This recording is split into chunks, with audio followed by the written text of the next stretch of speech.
The San Francisco 49ers didn't just receive another routine update, they got a jolt that forces a serious pause, and Brock Purdy is standing directly in its path. This isn't the kind of news you scroll past or dismiss as media noise. It's the kind that subtly changes how an organization thinks, plans, and prepares behind closed doors.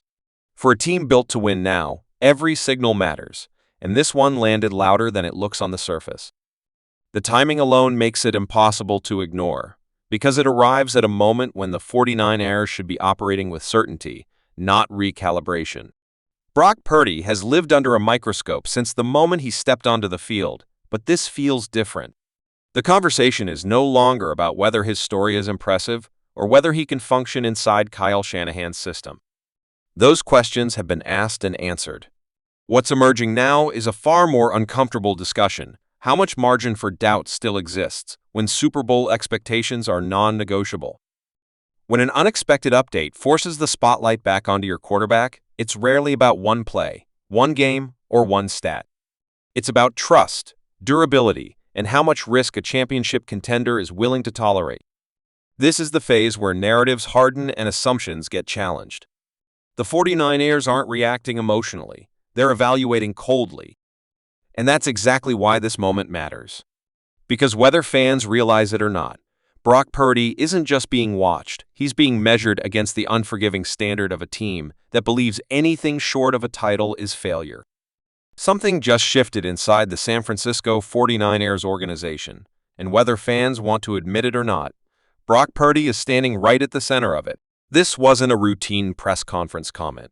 It wasn't a throwaway line from a beat reporter. It wasn't even a single injury update that you shrug off and move past. This was one of those moments that forces you to stop, rewind, and reassess what you thought you knew about the direction of this team. Because when an unexpected update shakes a contender like the 49ers, it's never random. It's a signal. And right now, that signal is flashing directly at Brock Purdy. For weeks, the narrative around Purdy has been split into two extreme camps. On one side, you have those treating him like a system passenger good enough when everything is perfect, exposed the moment structure cracks. On the other side, you have fans and analysts crowning him as the long-term answer, a quarterback who has already proven he belongs among the league's best decision-makers. What this latest update does is uncomfortable for both sides. It doesn't fully validate either argument. Instead, it complicates the picture in a way that forces a harder conversation, one the 49ers have quietly been preparing for. The key issue isn't whether Brock Purdy is good or bad. That binary thinking is lazy and useless. The real issue is whether Brock Purdy is indispensable or merely replaceable without collapse.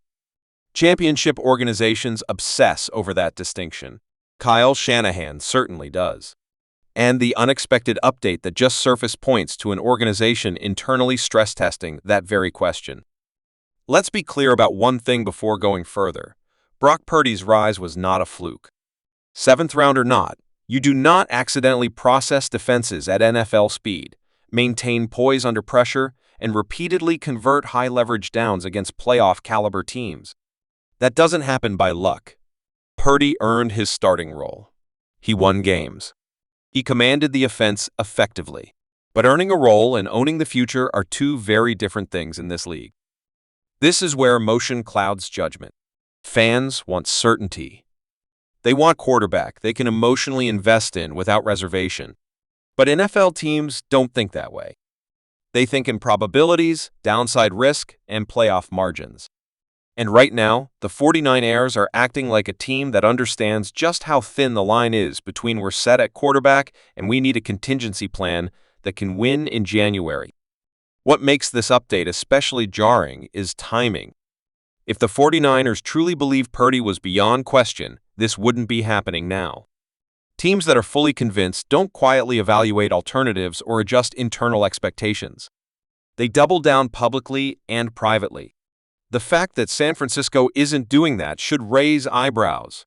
Critics will say this is overblown, that every team evaluates depth, that this is just smart roster management. And to an extent, that's true. But context matters. This isn't a rebuilding team.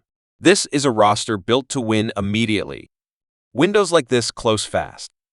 When you're that close to a Super Bowl, every decision becomes sharper, colder, and less sentimental. Brock Purdy is operating under a different standard now. The great story phase is over. The house money period ended last season. From this point forward, he's judged not against expectations for a seventh-round pick, but against the demands of a Super Bowl quarterback. That's where things get uncomfortable, because while Purdy does many things well, there are still unanswered questions that matter deeply in January football.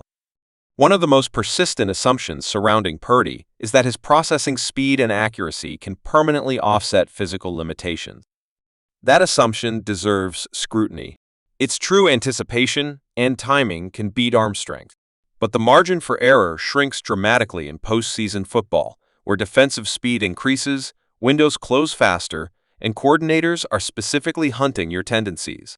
The question isn't whether Purdy can execute Shanahan's offense at a high level. He's proven that.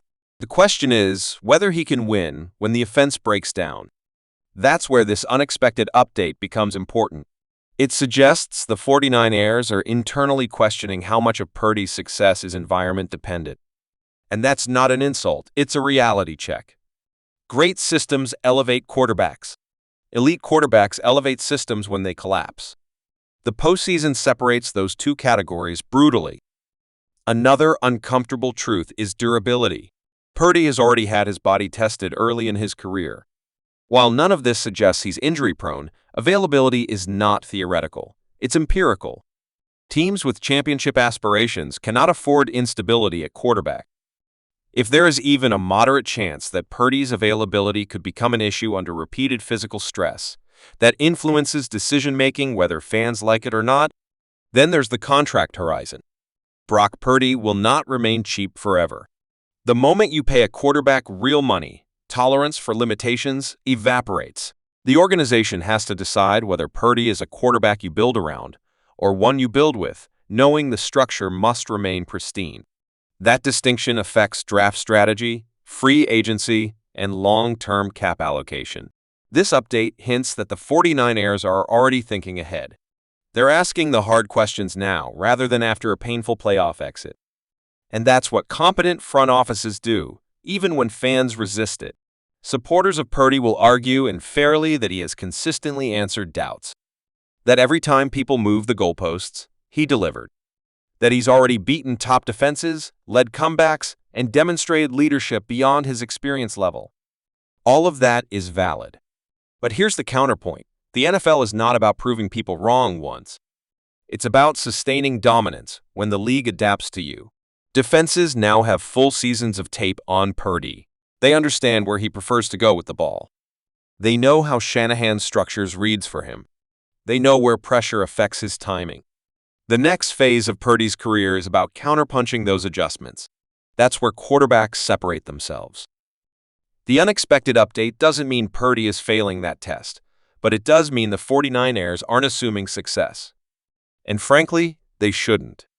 Another layer to this is leadership perception inside the locker room. Quarterbacks don't just perform, they symbolize direction. When an organization sends subtle signals that evaluation is ongoing, players notice.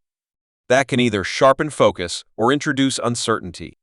How Purdy responds internally, commanding the huddle, owning mistakes, asserting control matters more now than ever. This is where simplistic narratives fall apart. Calling Purdy a system QB ignores his real contributions. Declaring him unquestionably elite ignores real limitations. The truth lives in between, and that's the hardest place for fans to accept. The 49ers roster is too good to waste time on wishful thinking. They have elite weapons, a strong defense, and a coaching staff that knows the clock is ticking. If Brock Purdy is the quarterback who can take them over the top, this moment will harden him. If he's not, this moment will expose that reality sooner rather than later. The pressure isn't hypothetical anymore. It's operational. And that's why this update matters. Not because it condemns Purdy, not because it guarantees change, but because it reveals how the organization is thinking when no one is cheering. When decisions are made in quiet rooms with whiteboards and cap spreadsheets, not on social media. Fans should resist the urge to panic or blindly defend. Instead, watch closely. Watch how Purdy responds when structure breaks. Watch how he handles adversity that can't be schemed away. Watch whether he can impose his will, not just execute someone else's. This is the phase where quarterbacks either ascend or plateau. The 49ers are acting like they understand that. Brock Purdy now has to prove he does too. Because in the NFL, belief is temporary. Evidence is everything. And right now, the spotlight isn't on Brock Purdy because of hype. It's on him because the organization is quietly asking a question it can't afford to get wrong.